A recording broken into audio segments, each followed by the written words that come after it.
शिल्पी chapter कौन सा पढ़ रहे हैं हम? यूरोप में समाजवाद और रूस की क्रांति ना, एक चैप्टर है मेरे को बैठे 2 सेक्शन है ना, socialism in Europe and Russian revolution. तो हमने कल सोशलिज्म के बारे में पढ़ा था, 2-3 दिनों से पढ़ते चले आ रहे हैं। सोशलिज्म को हिंदी में क्या बोलते हैं? हबीबा हनीफा आप बताइए। समाजवाद। समाजवाद में क्या होता है, ये कॉन्सेप्ट क्या है, इसमें क्या बात की जाती है? जी, आम लोगों की बात की जाती है ना, उनके अच्छाई की, उनके वेलफेयर की बात की जाती है। ठीक है, वेरी गुड बैक। कल मैंने आपको एक कॉन्सेप्ट बताया था, कैपिटलिज्म से कम्युनिज्म, कैपिटलिस्ट कम्युनिस्ट बताया था। किसने बताया था उसको? फिनोमेना किसने दिया था? कॉन्सेप्ट किसने बताया था? कार्ल मार्क्स का। हाँ, कैपिटलिस्ट से कम्युनिस्ट की तरफ। कल मैंने बताया था कैपिटलिस्ट क्या होता है, मतलब एक इंडस्ट्री है या प्राइवेट प्रॉपर्टी है, उसका एक मालिक है ना, मेरी प्रॉपर्टी, और मैं लोगों से काम करवाता हूँ, उसका सारा प्रॉफिट किसके पास जाता है? मेरे पास जाएगा ना। और लोगों को बहुत सारी प्रॉब्लम्स होंगी, लेकिन मुझे उन प्रॉब्लम से कोई मतलब नहीं है, मुझे सिर्फ अपने फायदे से मतलब है। तो ऐसी सोसाइटी होगी तो उसे कौन सी सोसाइटी बोलेंगे? कैपिटलिस्ट सोसाइटी ना। और कम्युनिस्ट सोसाइटी, उन्होंने ये कहा, हाँ, उन्होंने ये कहा कि सारी प्रॉब्लम की जड़ ये प्राइवेट प्रॉपर्टी है। ठीक है, जो जमींदार हैं या बड़े बड़े इंडस्ट्रियलिस्ट हैं जिनके पास बहुत सारी जमीनें या बहुत सारी फैक्ट्रीज हैं, वो उनके पास ना होके समाज में सबके पास होनी चाहिए, बराबर बराबर बांट देना चाहिए। तो कार्ल मार्क्स ने यही कहा कि उठो और उन जमीनों को, उन फैक्ट्रीज को छीन लो उनसे और आपस में बांट लो। ठीक है, यानी वेल्थ का या फिर जो भी प्रॉपर्टी है उसका इक्वली डिस्ट्रीब्यूशन होना चाहिए समाज में ना, उसके फायदे नुकसान समाज में बांटे जाने चाहिए, ना कि सिर्फ किसी एक आदमी के पास हो। इतना समझ में आया था? आज हम उससे थोड़ा सा आगे बढ़ेंगे, समझने की कोशिश करेंगे उसको ब्रीफ और ज्यादा डिटेल में कि एक्चुअली सोशलिज्म होता कैसे, क्या है, इसकी शुरुआत कैसे हुई, और उसके बाद धीरे धीरे यूरोप में कौन कौन से चेंजेस आए। ठीक है, तो 1870 के बाद, ठीक है, 1870 के बाद ये जो सोशलिस्ट फिनोमेना है ना, धीरे धीरे पूरे दुनिया में फैलने लगा। ठीक है, वो चार फिलोसोफर्स के मैंने नाम बताए थे, उन 4 फिलोसोफर्स के आइडियाज धीरे धीरे क्या होने लगे, पूरे यूरोप में फैलने लगे, और सोशलिज्म का कॉन्सेप्ट लोगों को पसंद आने लगा, वो उसको एडॉप्ट करने लगे। मैंने बताया था उस वक्त की सोसाइटी ऐसी थी कि एक मालिक था, बहुत सारे मजदूर थे, सारा फायदा मालिक के पास जाता था। ये पूरे यूरोप का सिस्टम था। जब लोगों को समझ में आया कि समाजवाद एक कॉन्सेप्ट है और उसमें ऐसी सी बात की जाती है, तो मजदूरों को लगेगा ना कि ये चीज हमारे यहाँ होनी चाहिए, क्योंकि इसमें हमारे वेलफेयर की बात की जाती है, हमारे भलाई की बात की जाती है ना। तो धीरे धीरे ये कॉन्सेप्ट पूरे यूरोप में फैलने लगा कि सोशलिज्म जैसी भी कोई चीज है। लेकिन धीरे धीरे इसके बहुत छोटे छोटे ऑर्गेनाइजेशन बने, संस्थाएं बनी, पार्टियां बनी, कह सकते हो। ठीक है, इसकी एक इंटरनेशनल लेवल पे बड़ी पार्टी बनी जिसका नाम क्या था? Second international. ठीक है, ये नाम बहुत इंपॉर्टेंट है। यानी सोशलिज्म की सबसे बड़ी ऑर्गेनाइजेशन, सबसे बड़ी संस्था जो बनी थी, वो कौन सी बनी थी? Second international. अब इसके नाम में भी राज छुपा हुआ है, इसको क्यों सेकेंड इंटरनेशनल कहते हैं, फर्स्ट इंटरनेशनल क्यों नहीं कहते? क्वेश्चन है ना। तो सेकेंड इंटरनेशनल कहने का मतलब ये था, मैंने आपको बताया था कैपिटलिस्ट और कम्युनिस्ट या सोशलिस्ट, 2 चीजें है ना। कैपिटलिस्ट एक इंडस्ट्री का मालिक, सारा फायदा उसके पास। सोशलिस्ट सारे लोग मालिक, उसका जो फायदा नुकसान होगा सब में बटेगा। ठीक है, 2 कॉन्सेप्ट है ना। तो ये पुराना कॉन्सेप्ट था।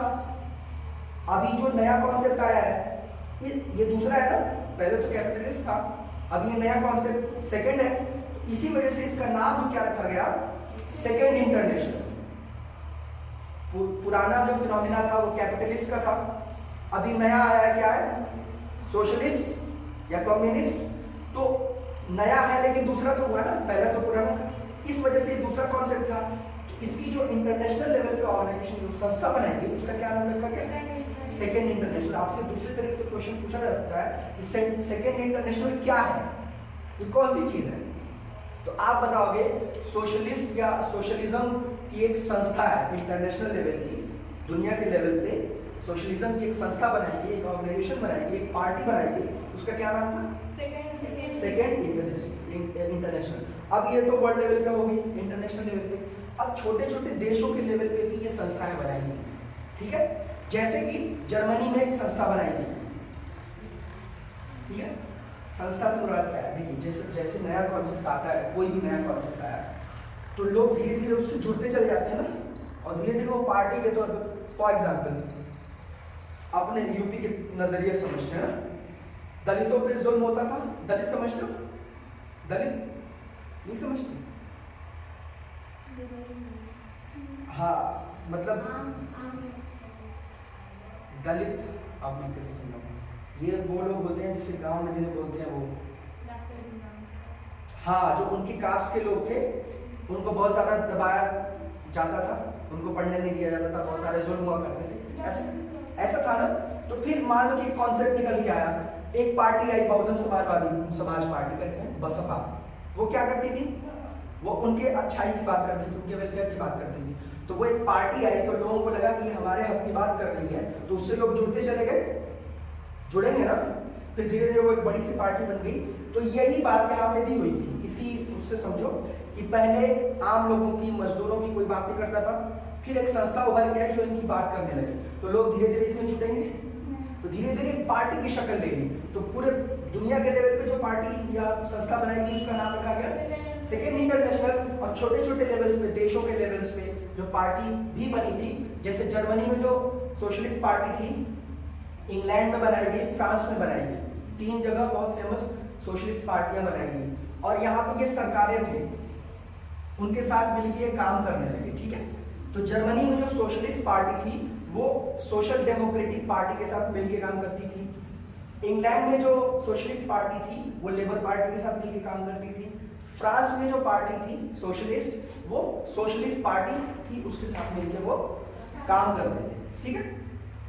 अब नई नई पार्टी है तो किसी के साथ मिलना तो पड़ेगा ना, अकेले तो बहुत कुछ कर नहीं सकते, तो कोलैबोरेशन से वो काम करते थे और सोशलिज्म के कॉन्सेप्ट को फैलाने की कोशिश कर रहे थे, ठीक है। अब वो मान क्या कर रहे थे? मैंने कल ही आप लोगों को बताया था कि असल प्रॉब्लम्स क्या थी। जैसे बहुत देर तक काम कराया जाता था लोगों से, अभी हाँ, अभी एक नॉर्मल मजदूर कितने घंटे काम करता है? 8 घंटे। उस टाइम 16 घंटे काम किया जाता था, 14 से 16 घंटे काम किया जाता था। काम का ड्यूरेशन ज्यादा है और सैलरी क्या होती थी? कम मिलती थी। रहने का इंतजाम नहीं था, डॉर्मेटरीज थी बहुत बड़ी बड़ी, और उसमें सारे लोगों को एक साथ रखा जाता था। जैसे आज हम अपने घरों में सोते हैं, अपना अपना रूम है ना, सबका सेपरेट प्राइवेसी है, वहाँ कुछ नहीं था। एक बड़ा सा हॉल है, उसमें 100 लोग 500 लोग ऐसे सो रहे हैं, ठीक है। उनको अपने साथ अपनी फैमिली रखने की इजाजत नहीं थी, वो सिंगल वहाँ पे जाते थे, काम करते थे, ठीक है। वो अगर बीमार पड़ जाए तो उनकी दवाई वगैरह का कोई इंतजाम नहीं था। तो ये जो सोशलिस्ट पार्टियां थी वो इन्हीं चीज़ों की डिमांड कर रही थी कि उनको कम टाइम काम करने के लिए दिया जाए, उनको सैलरी बढ़ा दी जाए, रहने का अच्छा इंतजाम हो, खाने पीने का इंतजाम हो, उनके बच्चे, जैसे फादर और मदर वहाँ पे काम कर रही है तो बच्चे पढ़ते नहीं थे, वो ऐसे ही खेलते कूदते थे। तो ये मांग करते थे कि ऐसा किया जाए कि हस्बैंड और वाइफ जाके फैक्ट्री में काम कर रही हैं और जो बच्चे हैं उनको एजुकेशन की व्यवस्था की जाए। तो ये तमाम डिमांड्स थी किसकी? सोशलिस्ट पार्टियां जो थी, समाजवादी जो पार्टियां थी, उनकी ये सारी डिमांड्स थी। तो धीरे धीरे ये डिमांड्स पूरे यूरोप में फैलने लगी। अब देखिए, मैंने आपको बताया था कि जब सोशलिज्म का कॉन्सेप्ट लोगों के दिमाग में आया और खासतौर से जब कार्ल मार्क्स ने अपने व्यूज रखे, तो उसके बाद क्या हुआ था? एक रिवॉल्यूशन हुआ था। क्या, कौन सा रिवॉल्यूशन, कौन सी क्रांति हुई थी? रूस की क्रांति। इस चैप्टर का जो दूसरा पार्ट है, socialism in Europe and Russian revolution. तो सोशलिज्म आपने देख लिया कैसे कैसे फैल रहा है पूरे यूरोप में, कैसे कैसे कॉन्सेप्ट आए, क्या मतलब था, सब समझ में आया। अब हम किस तरफ जा रहे हैं? रूस की क्रांति, कि वो रूस की क्रांति कैसे हुई थी, सोशलिज्म का रूस की क्रांति पे क्या इम्पैक्ट था, ठीक है। समझ में आया? समाजवाद समझ में आया, कैपिटलिस्ट समझ में आया, कम्युनिस्ट समझ में आया, सोशलिस्ट समझ में आया, समझ में आया। सिंपल सा कॉन्सेप्ट है, एक मालिक है, सारा फायदा इसके पास जा रहा है। लोग कह रहे हैं कि नहीं नहीं, अब इसको हटाओ, हम सब मालिक बनेंगे, हम सब मिलजुल के काम करेंगे और जो भी फायदा होगा आपस में अपने जरूरत के हिसाब से बांट लेंगे। ये दो कॉन्सेप्ट थे उस वक्त पूरी दुनिया में, ठीक है।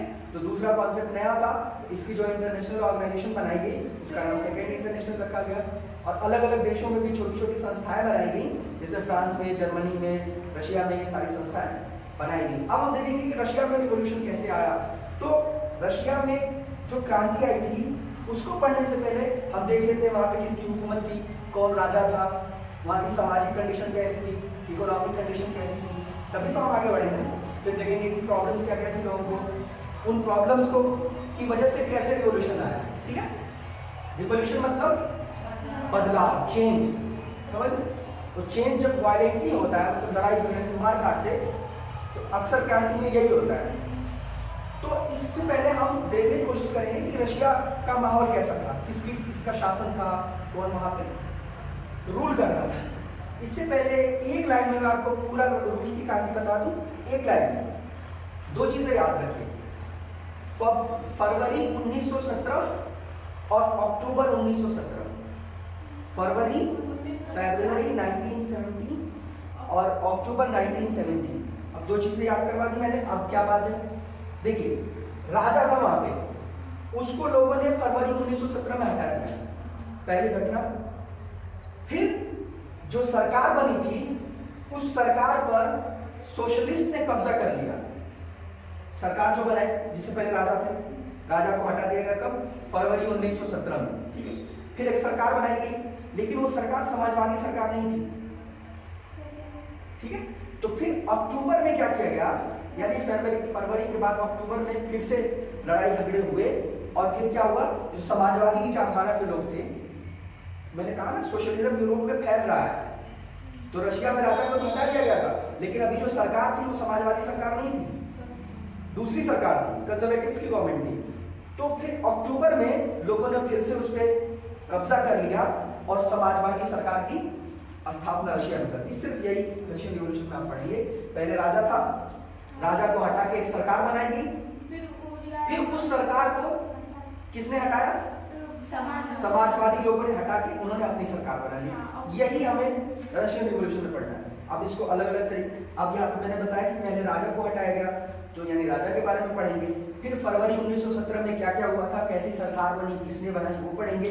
फिर उसको किसने हटाया, है ना, और उसके बाद कैसी सरकार बनी, उसको पढ़ेंगे। तीन चीजें में पढ़ेंगे। तो आज हम पहले पढ़ेंगे राजा के बारे में, राजा कैसा था, वहाँ की सोसाइटी कैसी थी, इकोनॉमिक कंडीशन कैसी थी लोगों की। ठीक है, तो राजा जो उस वक्त रशिया में, जैसे फ्रेंच रिवॉल्यूशन में कौन सा राजा था किरण, जब फ्रांस की क्रांति हुई थी तो राजा कौन था उस वक्त, सुलावा, उसका आगे का क्या नाम था, आप बताइए। हाँ, लुईस 16 या लुईस सुलावा, वेरी गुड। तो जब फ्रांस की क्रांति, जब रशिया की क्रांति हुई ना, रूस की क्रांति, रशिया और रूस में कंफ्यूज नहीं हो रहा है, इंग्लिश में रशिया बोलते हैं, हिंदी में रूस बोलते हैं। तो रूस की जब क्रांति हुई तो वहां पे जो राजा था उसका नाम था जार निकोलस सेकेंड। लिख लो, जार, हाँ, निकोलस सेकेंड या द्वितीय कैसे इसका नाम था। आप लोगों से नॉर्मली कोई पूछ सकता है कि आप जो है रशियन रिवॉल्यूशन पढ़ रहे हैं तो उस वक्त राजा कौन था, कौन था, जार निकोलस सेकेंड। ठीक है, तो राजा कौन था, जार निकोलस सेकेंड। राजा के बारे में हमने देख लिया। अब वहां की इकोनॉमी के बारे में थोड़ा सा देखते हैं। राजा ये बहुत बुरा था नहीं, लेकिन हालात ऐसे हो गए कि इसको हटना पड़ा। वहां की इकोनॉमी में, इकोनॉमी मतलब वो, इकोनॉमी को हिंदी में क्या बोलते हैं, इकोनॉमी मतलब ये पैसे वैसे से रिलेटेड, अभी मैं समझाऊंगा आप समझाएं। इकोनॉमी मतलब वहां पे 85% लोग पता है क्या करते थे, खेती करते थे। यानी रूस के कितने परसेंट लोग खेती करते थे, 85% लोग, 85% लोग क्या करते थे, खेती करते थे। यानी 100 में से 85 लोग खेती करते थे। ठीक है, सिर्फ 15 लोग और दूसरे काम किया करते थे। मतलब ज्यादातर लोग क्या करते थे, ज्यादातर लोग खेती करेंगे।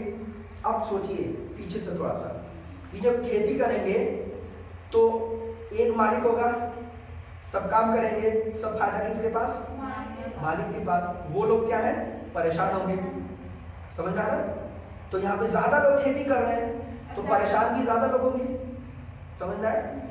तो 85% लोग खेती करते थे, यानी 100 में से 85 लोग उस रशिया की खेती करते थे, ठीक है, खेती पे डिपेंडेंट थे। इंडस्ट्रीज थी, मैंने बताया था कि इंडस्ट्रियल रिवोल्यूशन आया था 19th सेंचुरी में वहां पे, यानी औद्योगिकरण का विकास हुआ था, लेकिन रशिया में बहुत ज्यादा नहीं हुआ था। रशिया के सिर्फ 2 शहर ऐसे थे जहां पे इंडस्ट्रीज थी थोड़ी बहुत, एक पिट्सबर्ग और एक मॉस्को, ठीक है, 2 जगहों पे थोड़ी थोड़ी फैक्ट्रीज थी लेकिन बहुत ज्यादा नहीं थी। जो 15% लोग बचे ना, 100 में से 85 तो खेती कर रहे, 15 जो बचे वो इन्हीं फैक्ट्रीज में काम करते थे, लेकिन ज्यादातर लोग क्या करते थे? खेती करते थे, ठीक है। लेकिन इसी बीच एक चेंज आया 1890 के दौरान। 1890 में देखिए, 1870 में वो समाजवादी ऑर्गेनाइजेशन संस्थाएं बनाई जाने लगी। उसके 20 साल बाद क्या हुआ कि रशिया में अचानक से रेलवे का एक्सपेंशन हुआ। रेलवे मतलब पहले रेलवे बहुत कम थी, अब रेलवे लाइंस पूरे रशिया में बिछाई जाने लगी, ठीक है। जब रेलवे लाइंस बिछाई जाने लगी तो बाहर से दूसरे देशों से फैक्ट्रीज वहां पे आने लगी। फॉर एग्जाम्पल, अगर मैं दूसरे गांव में रहता हूँ, ठीक है, और इस गांव में मुझे कोई काम धंधा करना है, तो जब यहाँ पे मुझे सहूलियत दी जाएगी, सुविधाएं दी जाएगी, तभी तो इस गांव में आऊंगा। तो पहले रेलवे था नहीं, तो दूसरे देश से, दूसरे कंट्री से फैक्ट्री से यहाँ पे नहीं आते थे लोग। अब रेलवे हो गई, उनको आने जाने की सहूलियत हो गई, तो दूसरे देशों से लोग आके वहाँ पे फैक्ट्रीज जमाने लगे, बिठाने लगे ना, समझ में आया? 1890 में वहां पे रेलवे चारों तरफ बिछने लगा। तो जब रेलवे आई तो इंडस्ट्रीज आएंगी और औद्योगिकरण होगा ज्यादा से ज्यादा। अब जब इस वजह से अब लोग जो क्या करने लगेंगे, पहले मैंने बताया कि सिर्फ 2 शहरों में फैक्ट्रीज थी, तो सिर्फ 15 लोग 100 में से काम करते थे। अभी हर शहर में फैक्ट्रीज हो रही है, तो लोग उसमें आएंगे, है ना। तो यही हुआ कि जब फैक्ट्रीज बहुत ज्यादा होने लगी, फैलने लगी, तो काम करने वाले लोग उसमें बहुत ज्यादा आने लगे। लेकिन वो जो फैक्ट्रीज थी उसके मालिक वही वाली बात, एक ही होता था, सारा प्रॉफिट उसी के पास जाता था और लोग परेशान रहे। अभी वही चल रहा है, तभी तो बदल के आएगा ये। अब देखो फिर क्या होगा, प्रॉफिट मैक्सिमाइजेशन, यानी ज्यादा से ज्यादा फायदा लेना, और सारा फायदा किसके पास? उसके मालिक के पास। गरीब मजदूरों को कुछ नहीं, देर तक काम करते थे, सैलरी कम मिलती थी, खाने पीने को बहुत कम था, पढ़ाई लिखाई से कोई मतलब नहीं था, ये सारी प्रॉब्लम्स थी। तो अब धीरे धीरे समझ में आ रहा है कि रशिया में प्रॉब्लम्स खड़ी हो रही है ना। पहले कम फैक्ट्रीज थी, लोग कम काम कर रहे थे, अब ज्यादा फैक्ट्रीज में ज्यादा लोग काम करेंगे तो ज्यादा लोग परेशान भी होंगे, है ना। तो यही होता था। अब देखिए, जब ये फैक्ट्रीज लगी ना, तो गांव से लोग भाग भाग के कहाँ जाते थे? शहर में, जहां जहां फैक्ट्री होती थी वहां पे जाके लोग बसने लगे, उन फैक्ट्रीज में काम करने लगे, ठीक है। तो ये होता था, लेकिन वहां पे जो है उनके बीच में कुछ बंटवारा था। जैसे आज देख लीजिए, काम का एक लेवल होता है ना, जैसे आपके घर काम हो रहा है, तो मिस्त्री को आप कितना देते हैं? 500, लेबर को कितना देते हैं? 300 देते हैं ना।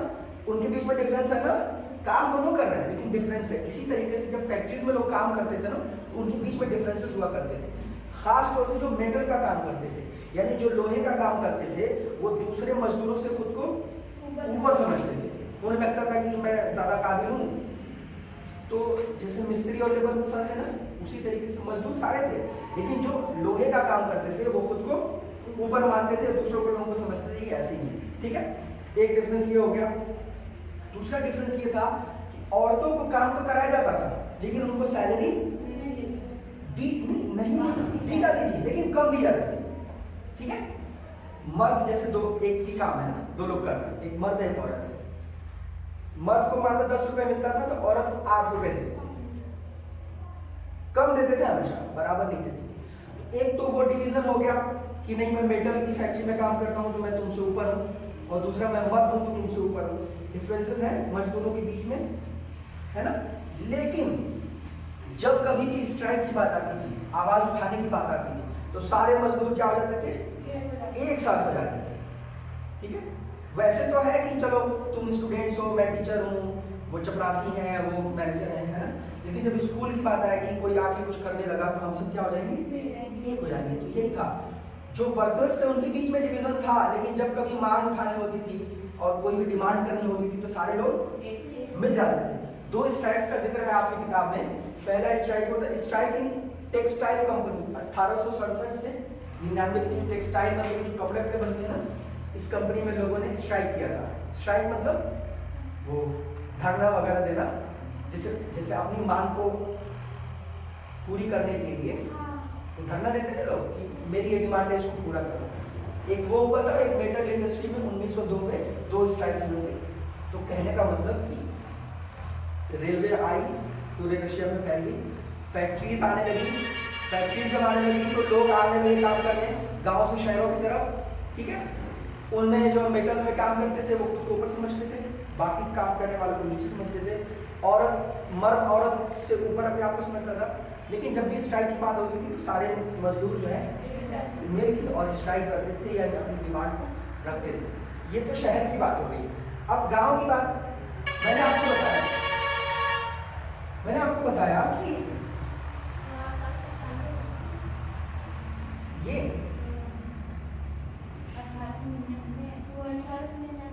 बुक में कितना दिया होगा?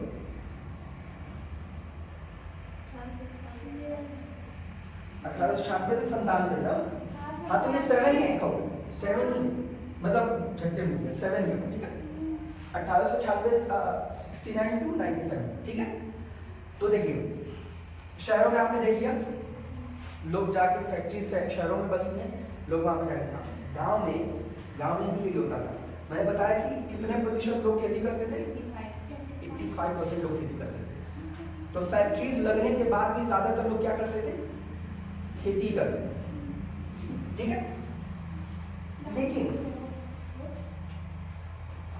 मैंने बताया कि जो जमींदार होता था, नोबेल्स बोलते थे उसको, यहाँ पे फ्रांस में भी नोबेल्स थे, लोग खेती करते थे, जमींदार थे ना, लोग खेती करते थे। लेकिन उनके बीच में ना थोड़ा सा मामला सही था, मतलब एक दूसरे को लोग पसंद करते थे। लेकिन यहाँ पे ना वो हमेशा एक दूसरे से, यानी काम करने वाले और उनका मालिक, ये हमेशा एक दूसरे से भिड़े रहते थे, ठीक है। इनमें हमेशा प्रॉब्लम्स रहा करती थी। वजह ये थी कि ये जो किसान थे, पीजेंट्स थे, इनके दिमाग में वो बात आने लगी थी धीरे धीरे, समाजवादी कॉन्सेप्ट उनके दिमाग में आने लगा था कि हमारे ऊपर जुल्म कर रहे हैं, हमें इनसे इनकी जमीनों को छीन लेना चाहिए। ये दिमाग में उनकी बात आने लगी। तो अब बताओ, जब किसी मालिक को पता चले कि उसके मजदूर उससे जमीनें छीनने वाले हैं तो वो उनसे नाराज रहेगा, उनके बीच के रिश्ते बहुत अच्छे नहीं रहेंगे ना। यही हुआ था वहां पे। तो उनके बीच में, फ्रांस में नोबेल्स के बीच में और पीजेंट्स के बीच में, यानी किसान और जमींदार के बीच में रिश्ते जो है अच्छे थे यहाँ के मुकाबले। लेकिन यहाँ पे जो है पीजेंट्स और नोबेल्स के बीच के रिश्ते बहुत अच्छे नहीं थे, ठीक है। पीजेंट्स हमेशा इस फिराक में रहते थे कि कैसे इनकी जमीन को छीन लें, ठीक है। तो ये तो उन मजदूरों की बात हो गई जो किसी की खेती में काम करते थे। लेकिन वहां पे कुछ ऐसे किसान भी थे जिनके पास अपनी थोड़ी थोड़ी जमीन भी थी, ठीक है।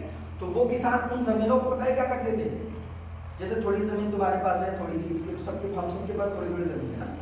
हम क्या करते थे कि सिर्फ अपनी जमीन पे काम ना करके हम इन पूरी जमीन को एक मान लेते, ठीक है। सबकी जमीन हमारी, हम सब मिलकर उन जमीनों पे काम करेंगे और उसमें जो भी फायदा होगा हम आपस में बांट देंगे। ये कॉन्सेप्ट समाजवाद से मिल रहा है ना, ऐसा ही जो समाजवाद में होता था। तो वो यही करते थे, जो अमीर थोड़े से किसान थे कि 5 लोग हैं तो 5 लोगों की जमीनों को हम एक मान लेते थे। जैसे अब पहले था कि तुम सिर्फ अपनी जमीन पे काम करोगे, ये सिर्फ अपनी जमीन पे काम करेंगे, ऐसा नहीं। अब उन्होंने क्या किया कि हम 5 लोग, पहले तुम्हारी जमीन पे 5 लोग जाके काम करेंगे, फिर वो 5 लोग इसकी जमीन पे, फिर ऐसे करके, और जो अनाज होगा, जो भी फसल उगेगी, उसको बेच के जो फायदा होगा वो हम लोग आपस में बांट लेंगे। तो वहाँ का गांव का समाज समझ में आ रहा है, गांव में कैसी सोच थी, समाजवाद से मिलती जुलती थी, ठीक है। इनकी सोच तो पहले से ही मिल रही समाजवाद से, और जब समाजवाद बहुत ज्यादा बड़ा हो जाएगा तो फिर इनको थोड़ा सा और सपोर्ट मिल जाएगा, फिर ये क्या करेंगे, अपने जमींदारों को मार के भगा देंगे और उनकी जमीन को आपस में बांट लेंगे। तो ठीक है, ये थोड़ा सा था। अभी इसमें बहुत सारी चीजें हैं, इसको हम कल डिस्कस करेंगे। आज हमने सोशलिज्म को थोड़ा सा समझा, वहाँ की सोशल कंडीशन कैसी थी, इकोनॉमिक कंडीशन कैसी थी, राजा कौन था, ये सारी बातें हमने समझ ली। ठीक है, अब कल जो हम पढ़ेंगे उसमें वो पढ़ेंगे, ये पढ़ेंगे कि किस तरीके से ये इस क्रांति की शुरुआत हुई। ठीक है, अभी तक तो हमने देख लिया कि कैसा उसका सामाजिक स्ट्रक्चर कैसा था, गांव में कैसे लोग थे, शहरों में कैसे लोग थे। ठीक है, आगे हम इसको डिस्कस करेंगे कि उस क्रांति की शुरुआत कैसे हुई थी। ठीक है, इसमें से कोई भी बात ना समझ में आ रही हो तो पूछ सकते हो, कोई भी बात। कैपिटलिज्म, सोशलिज्म, कम्युनिज्म, कैपिटलिस्ट समझ में आया था? कैपिटलिस्ट का मतलब बताओ, शिल्पी तुम समझा दो उसको, कैपिटलिस्ट का मतलब क्या होगा? हाँ वेरी गुड, बताओ कोई बात। इसकी बात सुनो बहुत जो कोई बात नहीं, बोलो, बोलने की कोशिश करो, सही बोलो। एक क्या होगा? एक सरकार था, वो अपने जमीन को आम बांट दिया था। वो उसके काम करते थे। हाँ। उसका जो फसल है वो अपने कब्जे में कर रहे थे। हाँ। उन लोगों को बहुत। हाँ बोलो बोलो बोलो बोल। सही है। फिर जो फायदा होता था क्या होता था फायदा का? फायदा अपने पास बैठ। हाँ बैठ जाओ, वेरी गुड। कुछ समझ में आया? देखो कैपिटलिस्ट का कॉन्सेप्ट ये था कि मान लो कि ये मैं हूं ना, मेरे पास बहुत सारे पैसे हैं, मैंने यहाँ पे एक फैक्ट्री लगा दी, उसमें तुम सब काम करने आ रहे, ये तुम सब हो ना काम कर रहे। तो कैपिटलिस्ट का मतलब ये होता था कि मेरी फैक्ट्री है, मैंने उसमें पैसे लगाए, अब तुम लोग काम कर रहे हो। अब इसका जो भी फायदा हो तुम लोग काम करोगे। मान लो कोई भी चीज, ये डस्टर बना रहे हो, डस्टर को मार्केट में बेचेंगे। अब इससे जो भी फायदा होगा इसको बेचने से वो किसके पास जाएगा? हाँ, ये कैपिटलिस्ट, यानी सारा फायदा एक आदमी का। सोशलिज्म क्या कहता था? ये नहीं होगा, सारा फायदा एक आदमी का नहीं होना चाहिए, जो भी फायदा होगा इन सब में आपको बांटना होगा। मालिक भी रखे और ये लोग भी रखे। फर्क समझ में आया? कैपिटलिस्ट में सारा फायदा मालिक का, सोशलिज्म में या कम्युनलिज्म में सारा फायदा सबका, इक्वली डिस्ट्रीब्यूट, अपने अपनी जरूरत के हिसाब से लोग मुनाफे को बांटे। कार्ल मार्क्स ने कहा था ना कि सारी, फर्क तो समझ में आया? कार्ल मार्क्स का कहना था कि सारी मुसीबत की जड़ ना ये आदमी है। जब तक आप किसी को मालिक बना के रखेंगे ना, वो फायदा सबको देगा नहीं। उनका कहना था इसको हटा दो और इसकी जो प्रॉपर्टी है, ये चार लोग हैं ना जिनमें बांट दो बराबर बराबर, और ये चार लोग मिलके काम करें और जो भी फायदा हो आपस में बांटें। ठीक, समझ में? वो उनका मानना था कि जब तक ये रहेगा ना एक आदमी, वो मुनाफे को बांटेगा नहीं लोगों में, वो अपने पास ही रखेगा। तो इसको हटाओ, इसकी जमीन को, इसकी प्रॉपर्टी को, इसकी इंडस्ट्री को आपस में बांट लो, सब मिलजुल के काम करो और जो उससे फायदा हो अपनी जरूरत के हिसाब से एक दूसरे में बांट। समझ में? कैपिटलिस्ट, कम्युनिस्ट या सोशलिस्ट, समझ में आया? कोई प्रॉब्लम? तो अब तक जो कॉन्सेप्ट था कार्ल मार्क्स से पहले, वो ऐसे लड़ाई झगड़े की बात नहीं करते थे, वो कहते थे धीरे धीरे चेंज करिए। कार्ल मार्क्स आए, उन्होंने कहा कि नहीं जाओ और इससे जमीन छीन लो। तो जब जमीन छीनोगे तो थोड़ा सा लड़ाई झगड़ा होगा। ठीक है, इसी की वजह से रूस की क्रांति हुई। आप देखेंगे तो रूस की क्रांति में कितने लोगों की मौत हुई, क्या क्या चीज़ है। ठीक है, तो इसका मतलब ये जो कार्ल मार्क्स का आइडिया था, ये रेडिकल आइडिया था या कंजर्वेटिव आइडिया था या फिर तीसरा कौन सा था? लिबरल आइडिया था। लिबरल आइडिया था। ठीक है, आप बताओ। लिबरल, नीलम? रेडिकल, लिबरल, कंजर्वेटिव, तीनों में से कौन सा आइडिया था इनका? लिबरल था। ठीक है, आप बताइए। लिबरल, नीलम? सब लिबरल, तो तुम भी लिबरल। रेडिकल आइडिया, हाँ लिबरल लोग कहते थे कि चेंज होगा लेकिन आराम से होगा, लड़ाई झगड़े से। रेडिकल तुरंत आमूल परिवर्तनवादी, तुरंत चेंज चाहते। रेडिकल रेडिकली चेंज चाहते हैं, तुरंत। कंजर्वेटिव तो चेंज ही नहीं चाहते, ये धीरे धीरे चेंज